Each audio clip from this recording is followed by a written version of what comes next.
Welcome to the HKS Energy Policy Seminar. I'm Joe Alding. I'll serve as the host today. As a reminder, we are operating in a hybrid format. Thrilled to see the room full here in the David Elwood Democracy Lab, and also thrilled to have so many friends and colleagues joining us on Zoom. Today, it's my pleasure to welcome Weila Gong and Joanna Lewis for their talk on China's coal transition. Weila Gong is a postdoctoral research fellow with the Belfer Center's Environment and Natural Resources Program and the Science, Technology, and Public Policy Program here at HKS. Her research explores comparative climate and environmental policy and politics with a focus on China's low-carbon energy transition, low-carbon cities, and the greening of the Belt and Road Initiative. At the Belfer Center, her research investigates paths towards deep decarbonization in China with a special focus on China's coal transition and on the energy transition in Inner Mongolia. Joanna Lewis is the Provost Distinguished Associate Professor of Energy and Environment and Director of the Science, Technology, and International Affairs Program at Georgetown University's Edmund A. Walsh School of Foreign Service. She has 2 decades of experience working on international climate and clean energy policy with a focus on China. At Georgetown, she runs an active externally funded research program and leads several dialogues and joint study groups facilitating U.S.-China climate change engagement. Professor Lewis is also a faculty affiliate in the China Energy Group at the U.S. Department of Energy's Lawrence Berkeley National Lab, and she's the author of an award-winning book, Green Innovation in China, and was a lead author of the IPCC's 5th Assessment Report. Weila, it's been a pleasure having you as a participant and attendee of the seminar series during your time here as a fellow, and thrilled now to have you as a speaker. And Joanna, it's great to have you back up here in Cambridge. We'll take it away. Thank you. Thank you. Everyone hear me okay? Great. Well, thank you. I appreciate the invitation to join you all this afternoon to present some of our current research and work in progress on China's coal transition, looking at policy strategies, policy instruments, and just transition processes. I think when we sort of think about coal in China, I've worked on a variety of sort of clean energy technologies in China, but I think coal is really the cornerstone, the bedrock of China's energy system still. And in the recent years, it's been really notable to look at how Chinese policymakers have pledged to shift away from coal and promote cleaner energy. Most notably, some of the language we've heard out of China's leadership.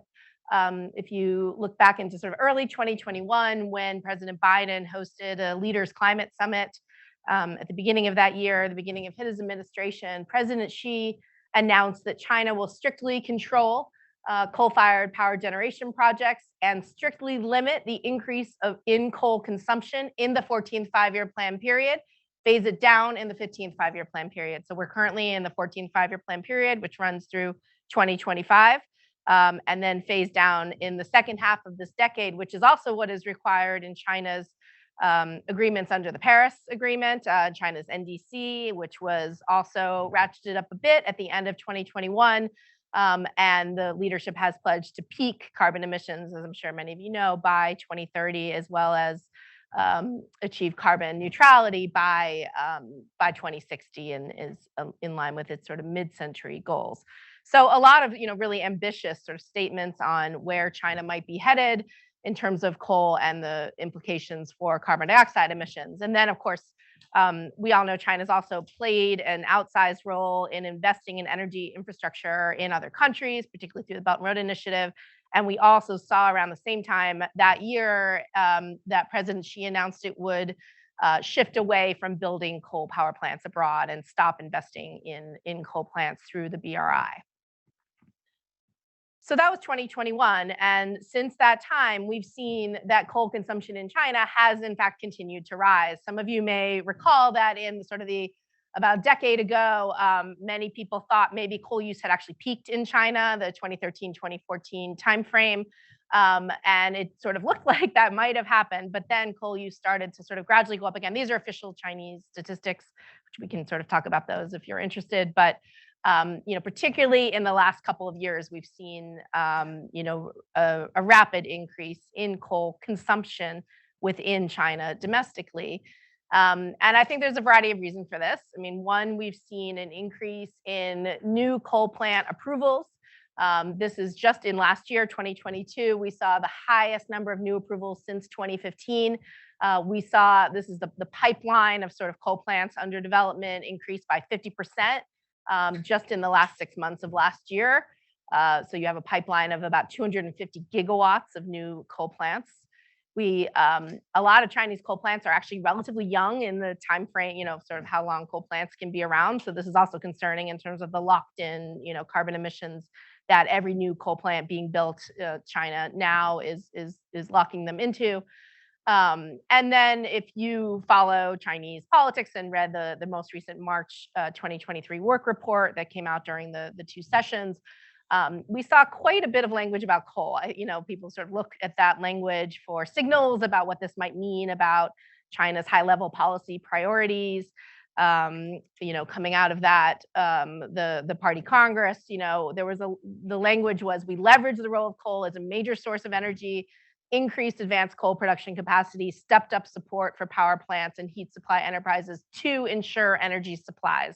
Of course, this has been the last year or so, everyone in the world has been really concerned with energy security, with the Russia-Ukraine war, and coming out of the pandemic, looking for ways to stimulate economic development. So, that in China is essentially translating into a lot of new coal plant approvals. Sort of whether or not China actually needs that for energy consumption is another question.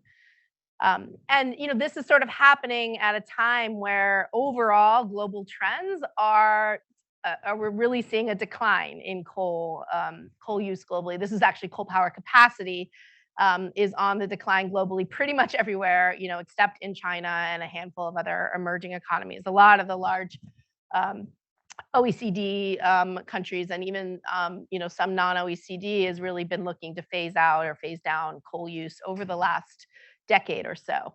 And when we look at who is sort of building new coal plants, really China is still just approving coal plants at record rates. When you compare it even to countries like India, Mongolia, Indonesia, which are also big coal users, the numbers in China are really just still quite substantial.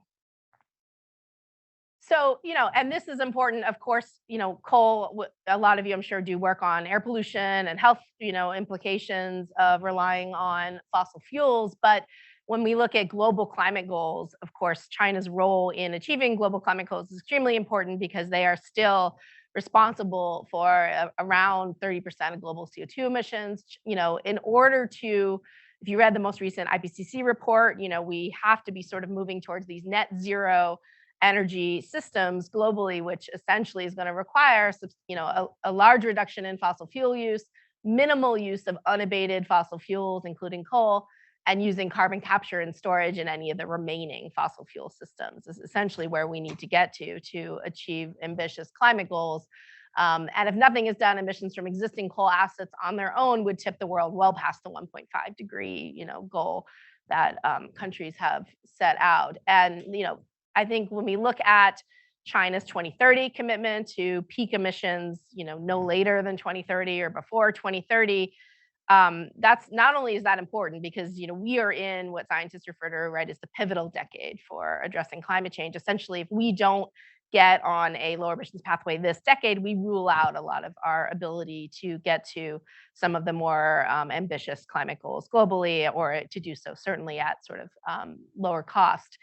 And I think it's important, though, to also look at sort of not just whether or not China peaks by the end of this decade, but at what level they peak, right? Because given the total contribution of China to climate change, whether that peak is up here or down here has to do with, sort of the remaining reservoir, for CO2 in the atmosphere and what this means in terms of overall forcing effect in the coming decade.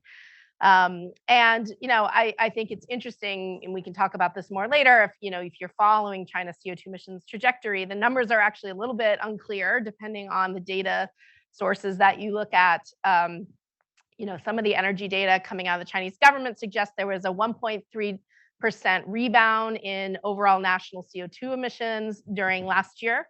But we've actually seen some new analysis come out from the IEA, for example, that would show a slight decline in CO2 emissions last year, and other estimates are more like 1%. So, there's a wide range of estimates out there, and that's sort of important in terms of what is the overall trajectory of China's CO2 emissions. Ultimately, China's coal use is one factor in driving that, not the only factor, but a very important one. So, this obviously, we are not the first people to study China's coal industry. There's a wide range of literature that examines, not just sort of the technical barriers to China's coal transition, but specifically the political economy of China's coal transition, which I think ultimately is the true challenge, that I see in terms of what is sort of preventing this shift. And a lot of the barriers that have been examined are, of course, this sort of need for energy security, the fact that we have, most of China's coal industry, whether it's mining or power supply, is dominated by a handful of state-owned enterprises with very powerful sort of vested interests in remaining in this space. A lot of power sector sort of weak market signals. There's been sort of a lot of power sector reforms over the years, but still a lot of incentives to just continue to deploy coal at relatively low rates. Center local discrepancies, right? We sort of know that what the center says isn't always what goes, and very different incentives often play out at the local level in China, particularly in coal-rich provinces. And then there's also, a set of barriers sort of related to broader economic and social policy, in addition to sort of energy policy. The coal industry is, of course, a massive employer in China, one of the largest employers in the country. And we see a lot of regional inequities within the country in terms of energy sources, right? Many of China's provinces are benefiting quite a bit from the sort of the clean energy transition, the new jobs being brought by the wind and solar industries, but they're not necessarily the same provinces that are benefiting or that are suffering from the sort of the transition away from coal. And there's a variety of sort of local economic incentives to sort of keep mining coal, keep running coal plants in terms of how taxes are paid out, et cetera. So, I think there's a lot of remaining questions to be answered in terms of understanding, what are the real drivers behind China's coal transition, or lack thereof, as it were. A lot of the questions that really sort of, motivate what we're looking at are, how high-level political goals get translated into formal policy directives at the center and local level, how the relative authority of key ministries in China for coal regulation has shifted over time. And when we've seen quite a bit of transition in the last decade over who has authority for energy policy versus climate policy and economic policy, and how this sort of plays out in terms of coal regulation is extremely important and constantly shifting. There's been more studies, I think, we've seen here in the United States, in Europe, and elsewhere, looking at what a just transition means for a move away from coal, taking into account, a much broader set of issues, I think, than the early literature, which is sort of more focused on how do we do this technically. But we noticed in the literature in reviewing it that, a lot of studies sort of say, well, China's still the largest coal producer or consumer in the world. We don't have a lot of data or information on sort of what the just transition looks like in the Chinese context. We sort of know what it looks like in the US and Germany, what international best practices look like, but some of the best studies that have tried to synthesize just transition data from multiple countries sort of omit China, just because of sort of lack of good information. So we today are, going to present the preliminary results of two studies that Weila and I have been working on over the last couple of years, examining different aspects of China's coal transition. The first looks at the politics of China's coal transition, specifically trying to understand how national policies that aim to restrict coal use, why have they not had more of an impact on China's domestic coal consumption trends, right? We know there are very ambitious policies in place in China. So what is going on? And, how are those policies actually playing out on the ground? And then second, we are looking at what the priorities are of China's just transition policies. How do they compare with international practices, or, we could say best practices. I think we're all very early actually in sort of understanding what are the best practices. So at least what are other countries doing? How is what China might be doing, different or similar, or what are the gaps in terms of thinking about a just transition in terms of China's leadership? So this is what we're going to be talking about today. And with that, I'm going to go ahead and turn it over to Weila to talk more about these papers in detail, and then I will help wrap it up. Thank you, Joanna. I'm happy to take a closer look at our research. So let's begin with the first section of our research, which focuses on understanding the politics of China's coal transition, domestic factors, and global implications. So this research actually trying to understand the discrepancy between the China's coal transition at the national level as a pledge and is inadequate policy outcome. So Chinese political system and also the policy-making process is filled with competing policy priorities and also incentives that can hinder the actual policy implementation process.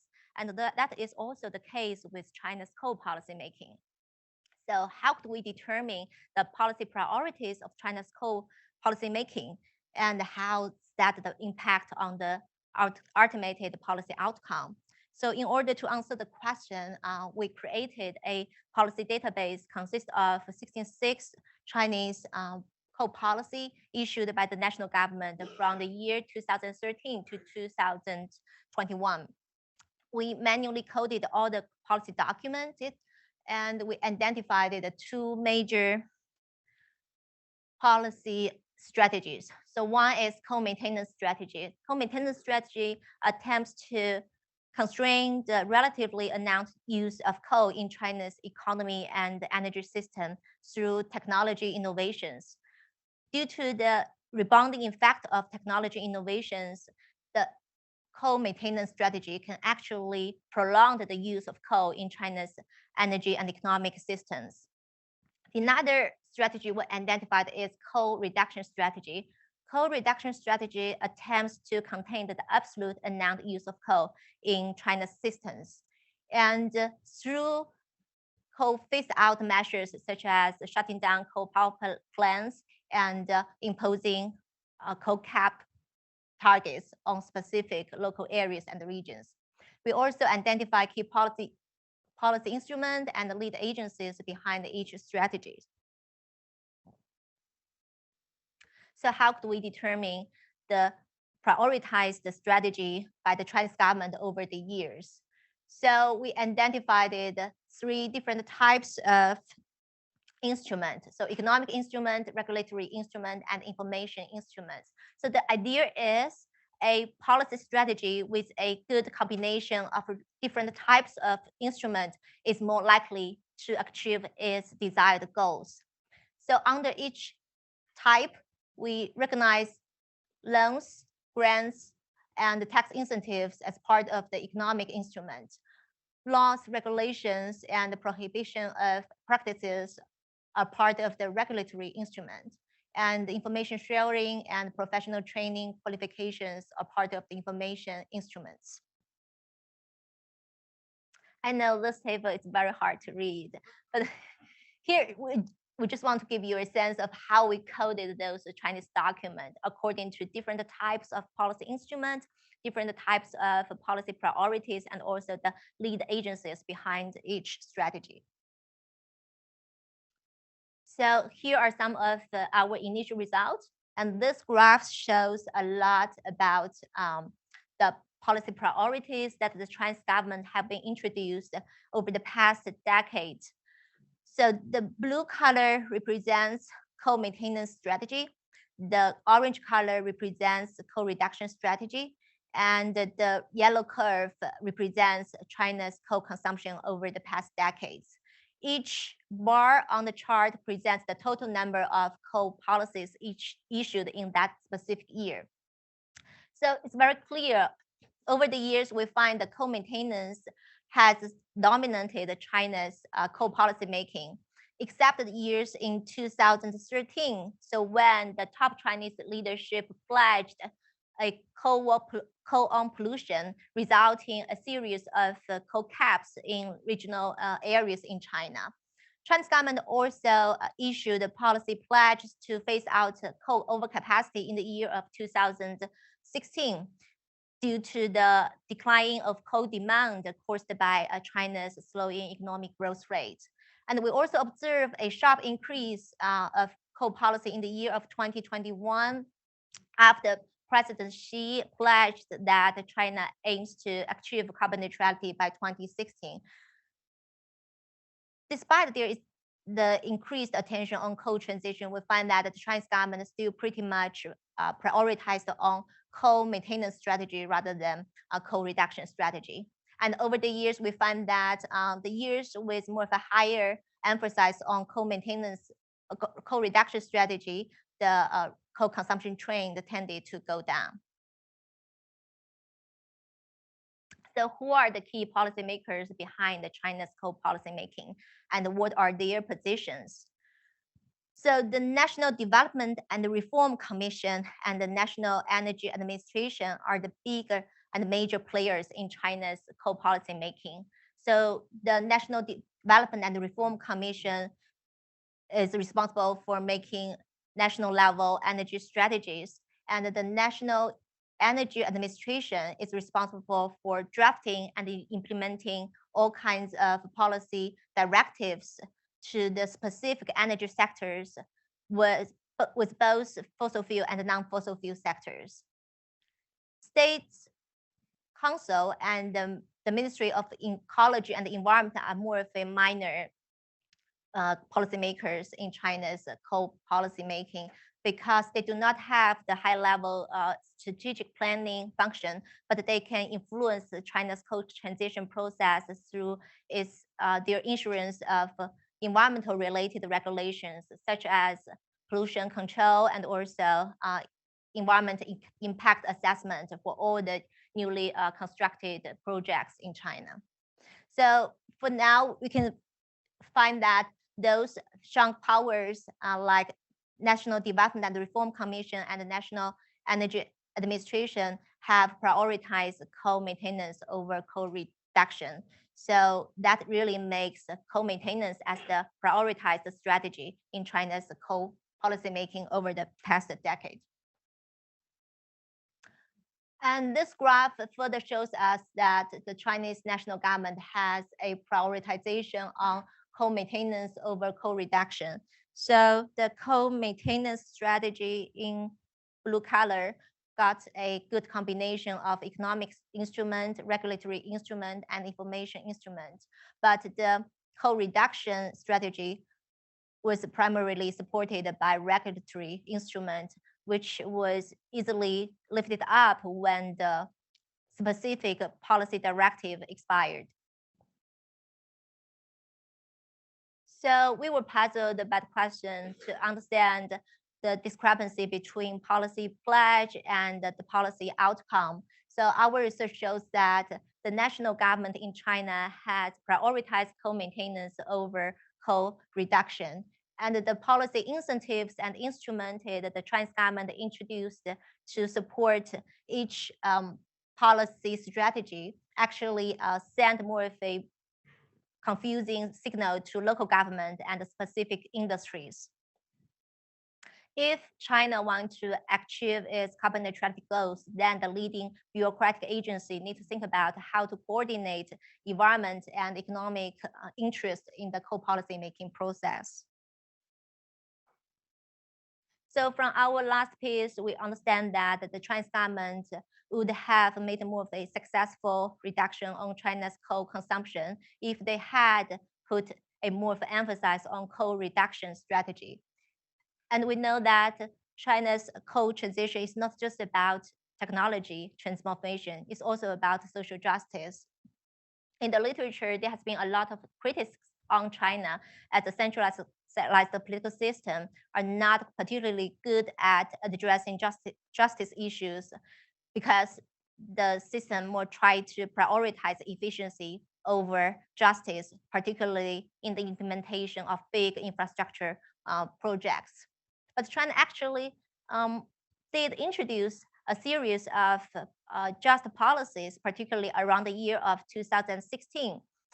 So this piece of our research asked the question, what are the priorities of China's just transition policies and how do they compare with international practices?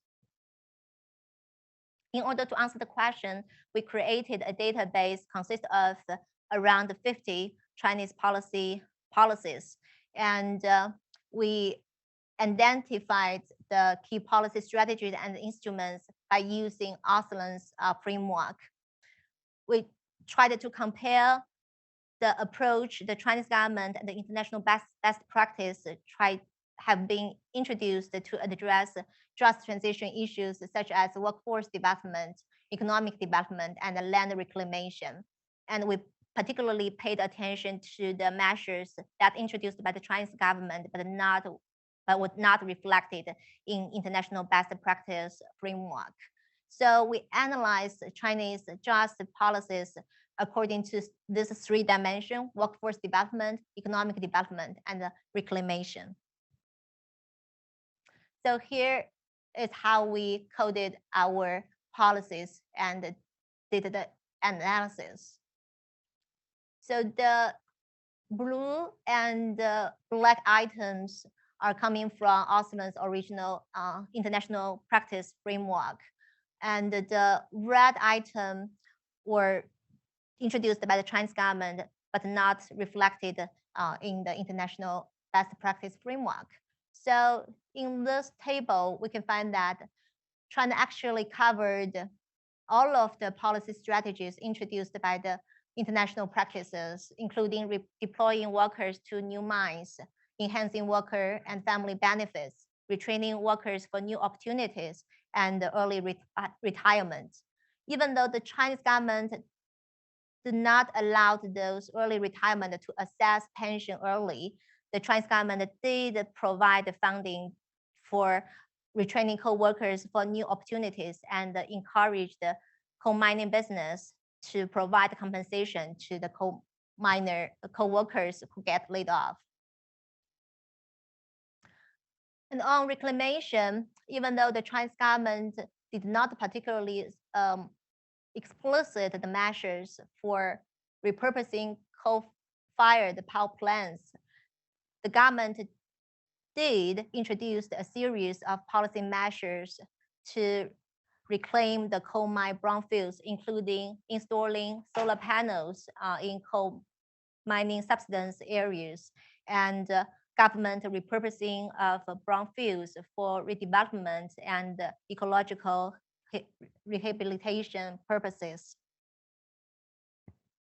So we find that actually China has done pretty similar in comparison to the international best practice to address workforce development and reclamation issues in the transitions. On economic development, we find the Chinese government has taken a somewhat different approach in comparison to the international practices.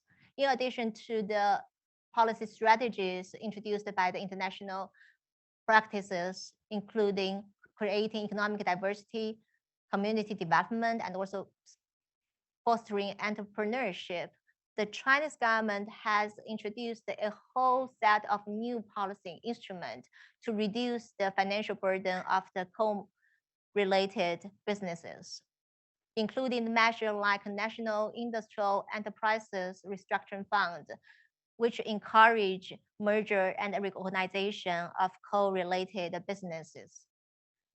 The Chinese government also encouraged the banks and financial institutions to lend credits, issue bonds, also lower the interest rate for loans for those competitive coal mining industries, and also offer the tax reliefs for the other coal-related business in the transition. So overall, we find that the Chinese government put more of the emphasis on economic development in comparison to the former 2-dimension workforce development and land reclamation. However, the Chinese government did provided a series of policy programs to support resources depleted areas. So each year, the Chinese government distributed part of the financial resources to depleted resources-based cities, independent industrial and mining district, and coal mining subsidence areas to solve the problem of local social insurance debt problems arising from resources exploitation.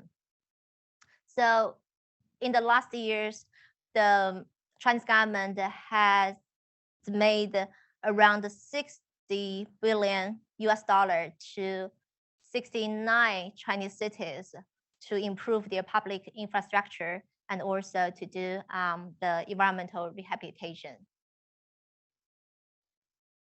The Chinese government's funding really helps somewhat to those local areas and affected the community to do economic transformation. But the question still remains how the larger co-producing areas can do more of a just economic transformation.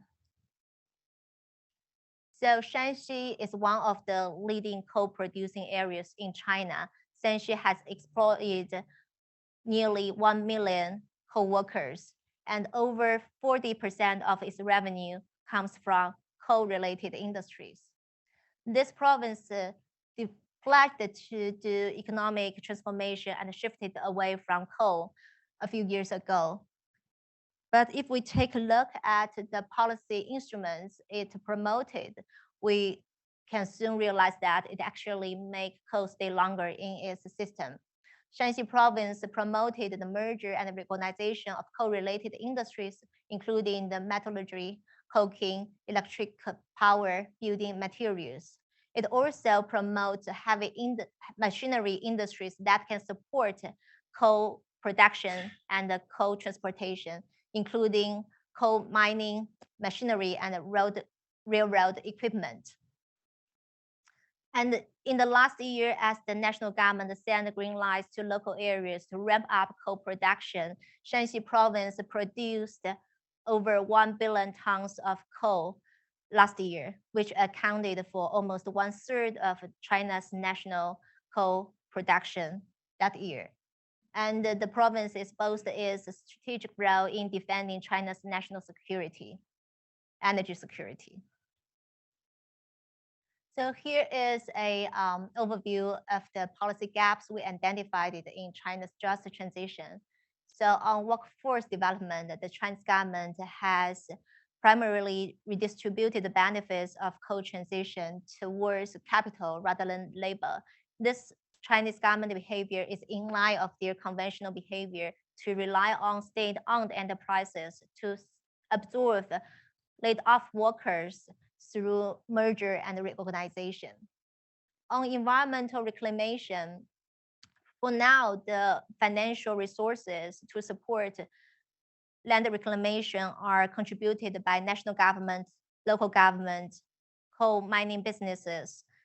But the national government only covered the funding for land reclamation project that's related to the state-owned enterprises. So for the remaining land reclamation projects that need to under the responsibility of local governments and non-key state-owned enterprises, given the relatively weak capacity of the non-key state-owned enterprises and the local governments, we would expect a short of financial investment in those land reclamation projects, particularly when the coal market turns down. On economic development, we find that the Chinese government have been mainly prioritized the interest of the large and competent coal businesses, and the Chinese government have been keeping investing in coal and coal-related businesses.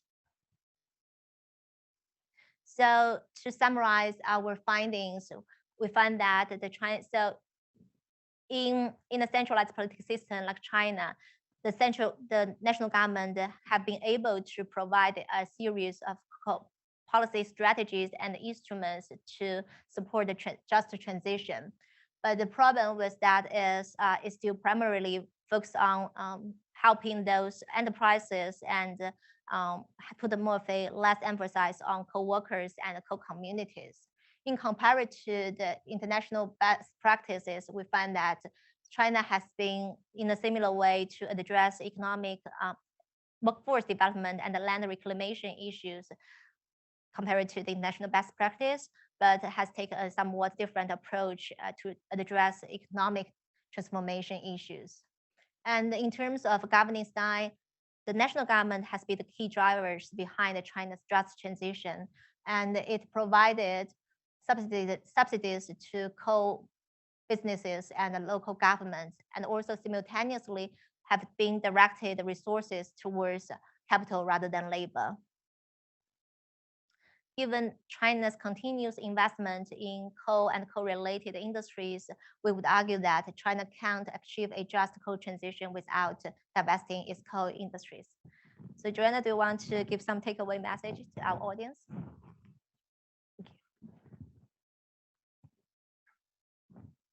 Great, thanks, Weila. So obviously, Weila just very quickly ran through sort of two papers, and so we're happy to kind of dive more into methodological questions. And a lot was sort of left out, but wanted to just give you an overview of these sort of different aspects of China's coal transition. I think there's a lot more to understand and unpack here, and that's sort of the stage we're at with a lot of this data analysis. But I think that this sort of work can help us better understand some of these gaps that around particularly how these sort of national policies get translated into local implementation, and then how this in turn sort of shapes our global response to our climate and energy transition. We of course see quite a bit of disconnect between these high-level political goals I mentioned at the outset, and then what's actually sort of how this is translating into the implementation of these national level policies across a whole variety of aspects of China's coal industry, and including I think what we do here also is we look at policies that don't just, we wouldn't sort of consider just energy policies, but much broader economic policies, employment policies, right, to get a much broader picture of really what these drivers are, and how this affects implementation. And we do see gaps, as Weila just mentioned, particularly on the just transition policy side. But a lot of this, of course, is in part due to just the structure of China's coal industry, and the high level of government ownership, state ownership, how this sort of varies across countries, and then how this might translate into how policies are sort of targeting the coal transition there. And so, and we are, and this is leading to sort of new research that both of us are doing, looking at drivers of coal transition, and particularly some work Weila's leading, looking at the coal-rich regions in particular in China, which I think do add a lot of insights into sort of how we might understand this, not just within the Chinese context, but globally as well. So happy to stop there and look forward to the discussion. Thank you.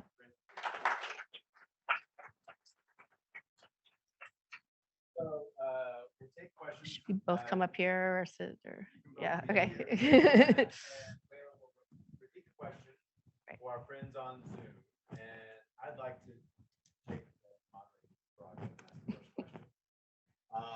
In the context of the coal maintenance versus coal reduction policies, look like some of the coal maintenance policies focused on improving the technology of existing coal-fired power plants. Do we see a focus more on reducing local air pollutants through that than reducing CO2 emissions? Is there a set? And because we've often thought there could be sort of co-benefit of addressing both, but I wonder if this policy helps address what we think is the more immediate local air pollution impact of burning coal. And that's part of it. Helps us better understand some of the policy. You want to start? So if you could repeat that for our friends on Zoom, since I don't have a mic. Mm-hmm. Yeah. You want to know the relation between clean coal policy and the coal reduction? So specifically, he's asking the coal maintenance policy category.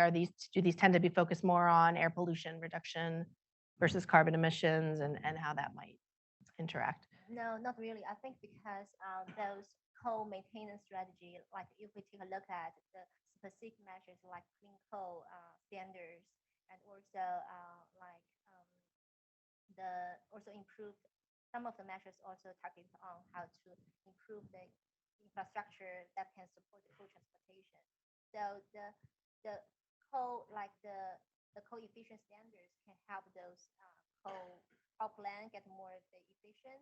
But on the air pollution side, it's maybe sometimes if you do not have a really long-term policy regulation to get those like really areas that use a lot of coal, like the metropolitan areas, to have a more of a long-term strategy to deal with coal consumption, then those coal efficient standards won't make a long-term effect. That's because of the rebounding effects of the technology innovation. when people find that, okay, it's more efficient, then we get more of a coal or build more of a power plant, then as a result, it won't help the air pollution to get addressed.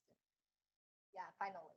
So we still think it's very important to have a more of institutional mechanism to get more of a, such as you can think of get a cap on the total amount of coal can consume in the metropolitan areas. China used to introduce a strategy, like a policy instrument, to ask those key metropolitan areas can only spend a certain amount of coal, but it also gets lifted up around 5 years after the regulation expired. So I think yeah, we need more of a newer mechanism to make sure the technology innovation is not the primary focus. Radical measures to get the coal out of this. Yeah, I would maybe just add, I mean, so when we talk about coal maintenance, it's not necessarily just pollution control, right? Like I mean, something like carbon capture and storage would be a coal maintenance policy because you're not trying to get rid of the coal plants, you're trying to abate, right? And even energy efficiency policy could be a coal maintenance policy, right? And so and an air pollution policy could as well. But as we know, I mean, all those three types of policies I just mentioned have very different implications for carbon emissions, right? And not all of them reduce carbon emissions.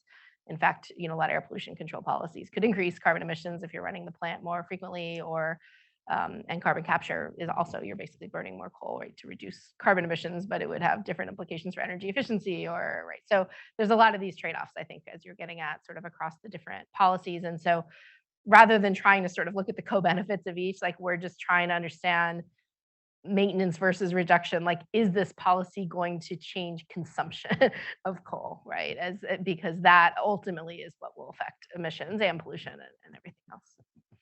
Yep. I wonder if you could talk a little bit about the local politics coal.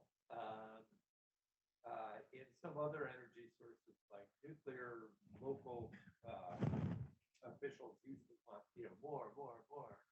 And then when they started judging people on the basis not only of how much economic development did you create, but also did you avoid public protests, then local officials got less excited about nuclear because there were some public protests. I wonder, are local people mostly supportive of keep the coal plants open and build new ones, or are there protests against new coal plants, or what's the sort of incentive structure for the local government? The incentive structures for local governments to do what?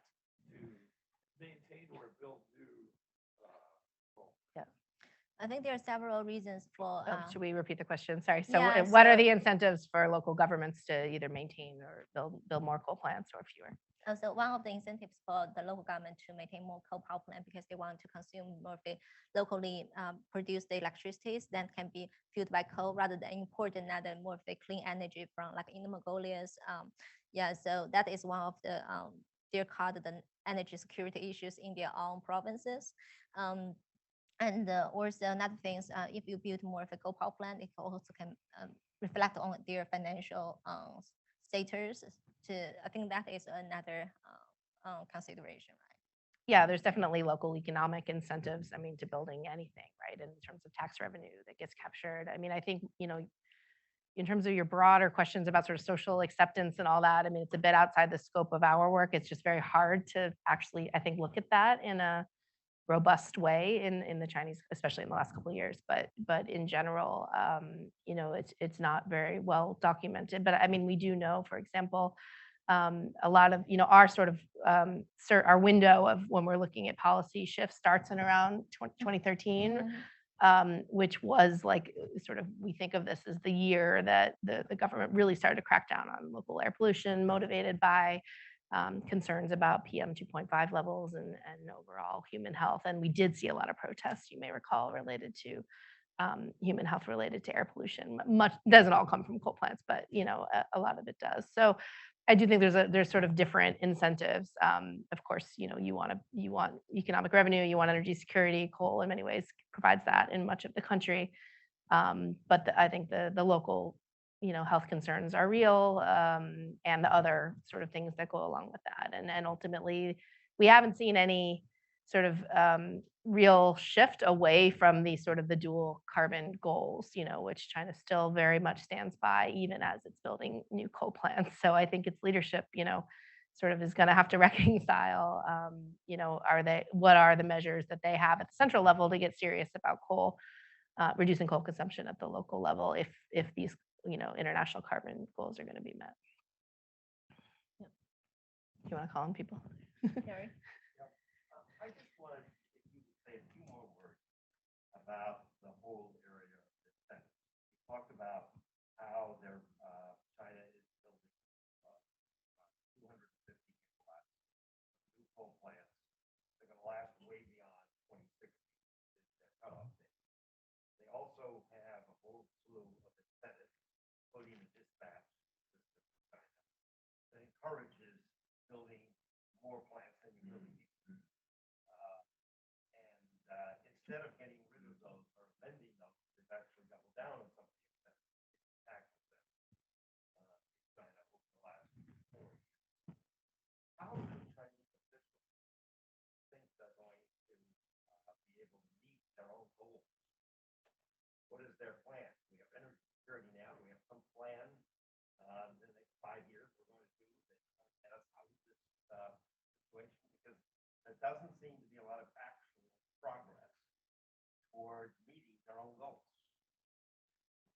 You mean there is a discrepancy between the tools of the local government to meet their goals? What goals? I was thinking national government, and I was thinking you've got 250 gigawatts of new capacity coming on, being built right now, that are going to last beyond 2060, when it's their basically goal to meet the Yeah. So how can China achieve its carbon neutrality goals? Yeah. Okay, all of the incentives, the tax incentives, Yeah. the dispatch incentives, they all are still in the books. They create more power plants than China really needs. Yeah. And they encourage the building of new coal plants. And that, despite all the studies that said you've got to rethink things, they're double down. Yeah. Yeah. I think that maybe also to deal with more of a recent, the outside shock on China's electricity supply because of the droughts in the last years. So there are a lot of hydropower cannot on the grid, and that also makes more of a local areas to support of the building of coal power plant. But also, if you take a look at the China's national energy strategy, those coal power plant can be also used as a backup capacities. So they may not run fully.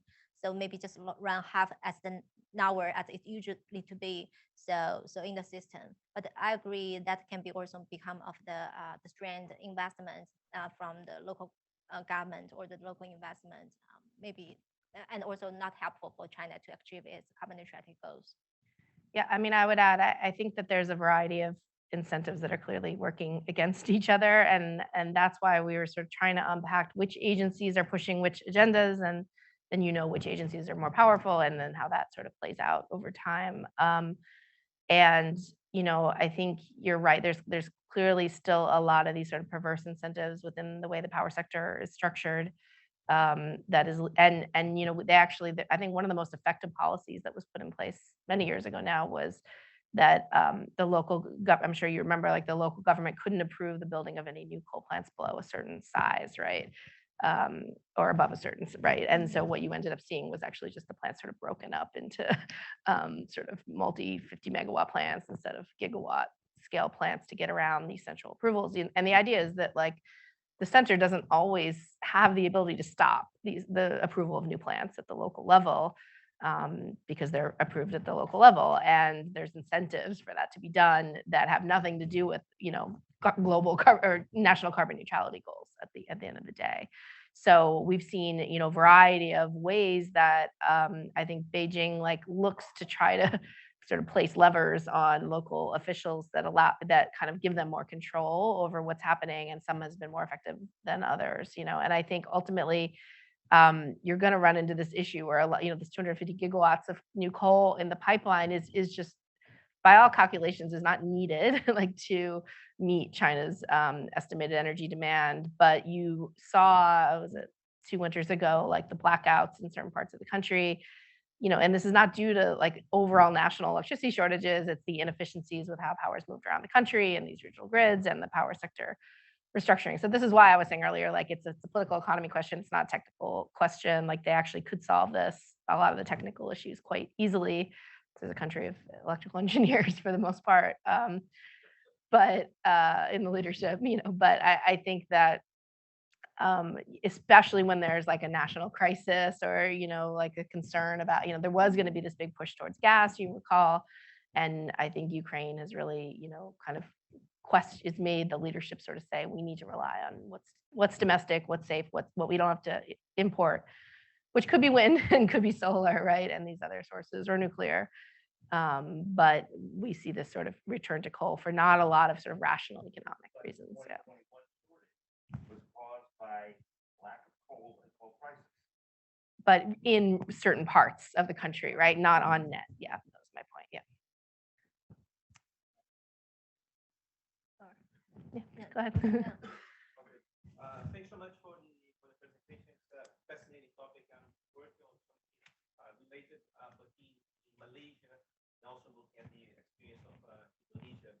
I was wondering if you see in your data, in the policy and the incentive structure, the issue of trying to local regions trying to monetize their reserves of coal, because otherwise you end up with the same issue of stranded assets.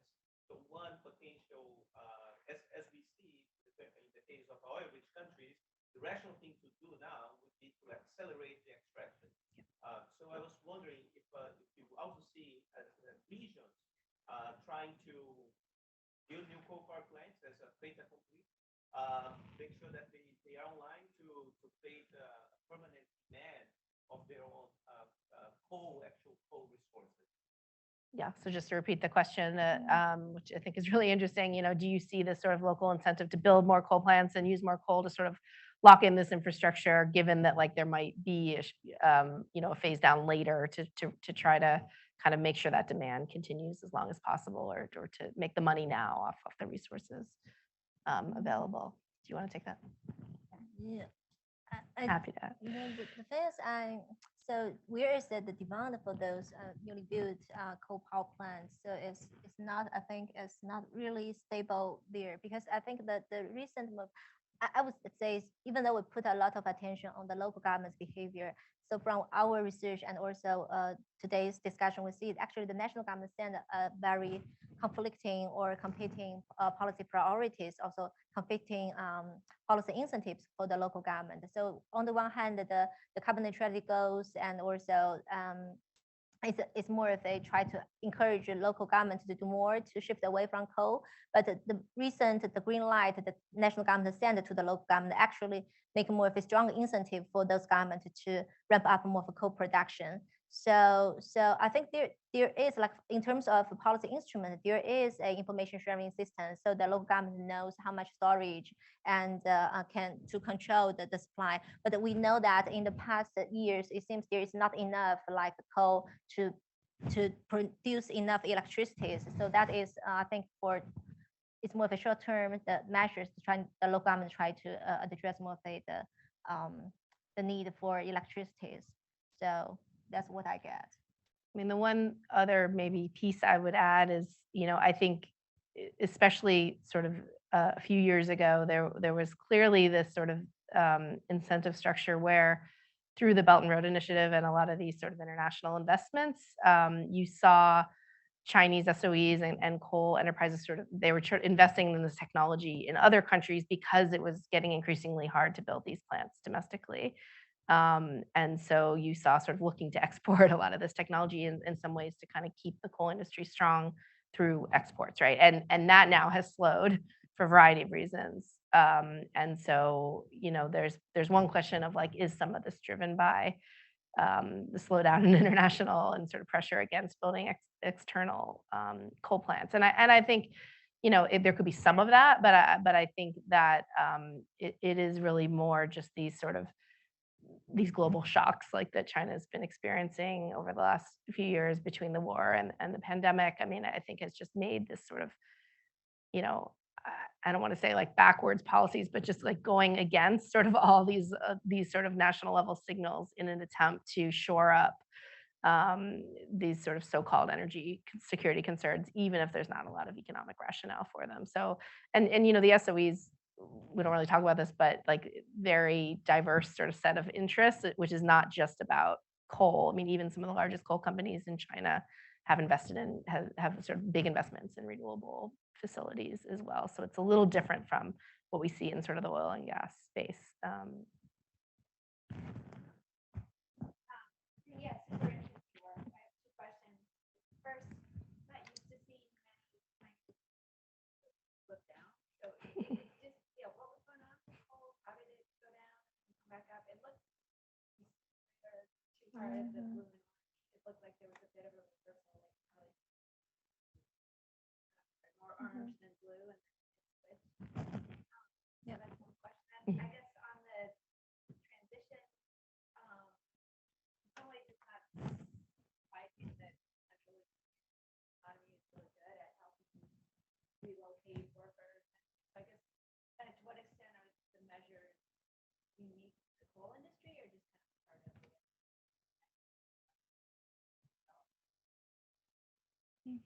So let me try to repeat the two-part question. The first part was just about China's coal consumption trends and sort of what was happening when they went down and back up, and then a question about the transition policy specifically, and how much of that is sort of unique to the coal transition versus China sort of being good at doing sort of central control, sort of support of its SOEs, et cetera.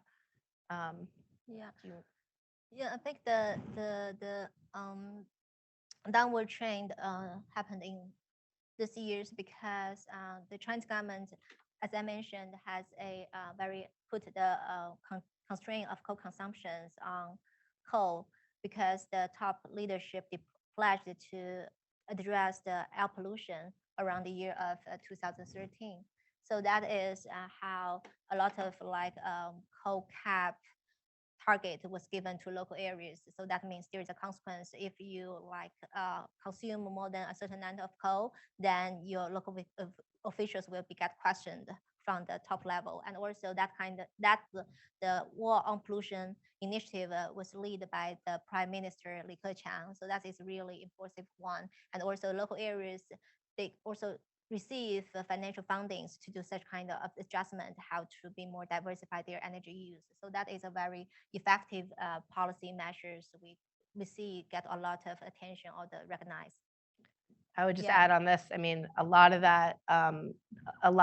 this is not actually driven by power sector trends. This is driven by industrial coal use, and there was sort of a lot of some economic sort of stimulus around the 2016, 2017 to sort of more directed at the heavy industrial sectors, which are still very much reliant on coal in China. In some ways, it's a lot easier.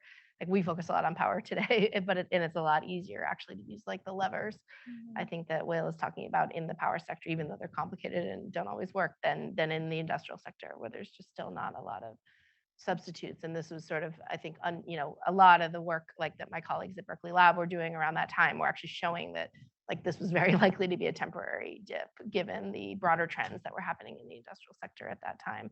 We saw similar dips in the late 90s in China, coal use has kind of gone up and down, even though the overall trend has been up. There's questions about the data that are sort of also always being readjusted, and I think it remains to be seen whether that dip was actually as sharp as it looks here.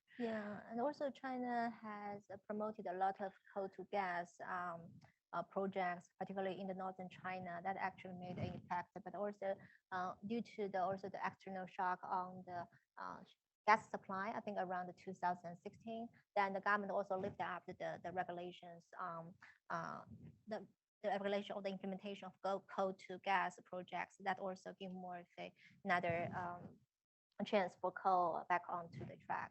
So that's also some of the reasons. Do you want to take the question about sort of is there anything surprising sort of about the results with the just transition policies and the focus? Yeah, I think the thing is So we normally think China is more of a centralized political system and won't really much good at addressing just issues. But we see that in comparison to the international practices, China do not lack of policy strategies or instruments in that sense. So what is really the challenge is how the Chinese government redistributed the interest around different actors, whether it's more of a try to protect the rights of the co-communities or co-workers, or it's mainly focused on the business sectors and also help those co-related business to become stronger and competitive, so that can actually make the co stay longer in the system. I think that is part I find really surprising.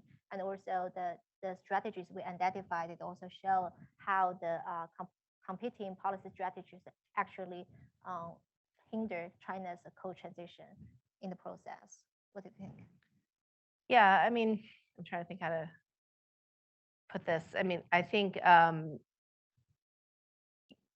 so it's not surprising that there's sort of more focus on the companies themselves. In some ways, the companies have responsibility for the employees, and so it's almost like an indirect pass through. I think ultimately there's been some interesting research done. You may have seen that shows that if China, and this sort of gets to Henry's original question about incentives, I mean, the government has the resources that you could essentially pay off the coal industry, if that was the policy decision. We're going to do coal transition. We're going to essentially retire these plants before the end of their useful lifetime. We're going to pay off the industries and whatever that sort of lost revenue would be, and give pensions, et cetera, to all the workers. I mean, that could be done with the money that is available, right? And so I think it's much more of this broader political question of like why would they want to do that, and these vested interests and the sort of the powerful the power that these companies have, which again is not unlike in other countries where we see sort of these similar issues, but it just plays out differently, obviously, in a centrally controlled economy. Okay. Yeah, you. Yeah.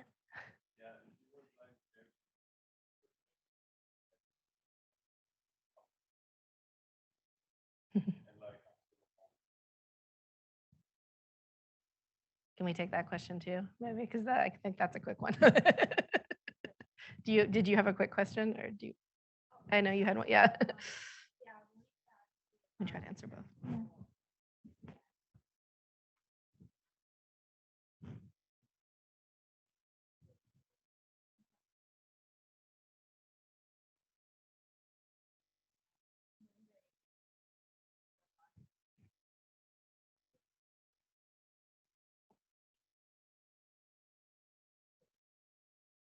Okay, so we got two questions about predicting the future. One is what's going to happen with sort of China's coal consumption trajectory, and then a question about the role of CCS currently and what it might be going forward. You want to take it first? So I take the first question. So I think for now, if the Chinese government do not change the policy incentives and do not make more of a institutional setting to support the coal reduction strategies, it seems the coal consumption can keep going on, particularly when there is not sufficient pressure from more of the international actors. So we see the Chinese government again get more of a willing to contain its coal when it cooperates with the United States, like on the Paris conference after the Paris summit, climate change conferences. So I think it's also very important to think about what kind of international collaboration or the pressure we can really have to get China more of a motivated to do more on contain its coal consumption. Otherwise, it seems pretty hard to change the current investor interest in China's coal policy making process.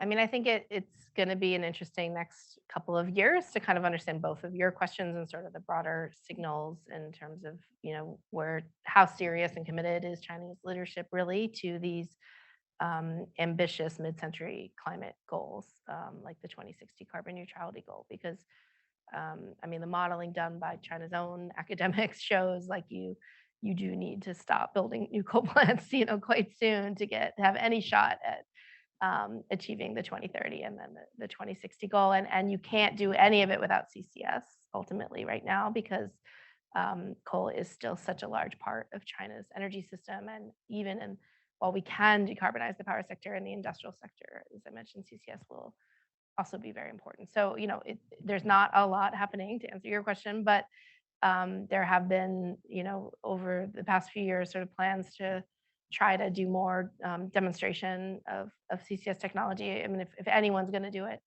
China will do it. We'll have to be the sort of the place. It would be cheaper to demonstrate it there. And I think many foreign companies are interested in bringing the technology there.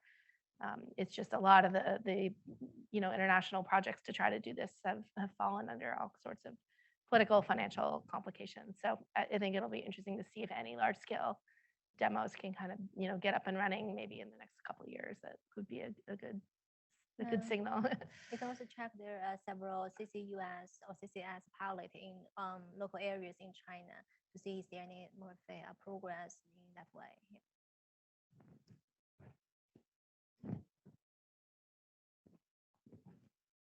So before we wrap up, I'll note that we will not meet next week. Unfortunately, Jiahe Wise of EPA will not be able to join us. He's had a conflict come up. Something about giving away $27 billion is keeping him busy. So enjoy Patriots Day next week. Enjoy the marathon. We will reconvene in 2 weeks when we'll host Carolyn Fisher of the World Bank. And finally, please join me in thanking Weila Gong and Joanna Lewis for the presentation today. Thank you. That was great.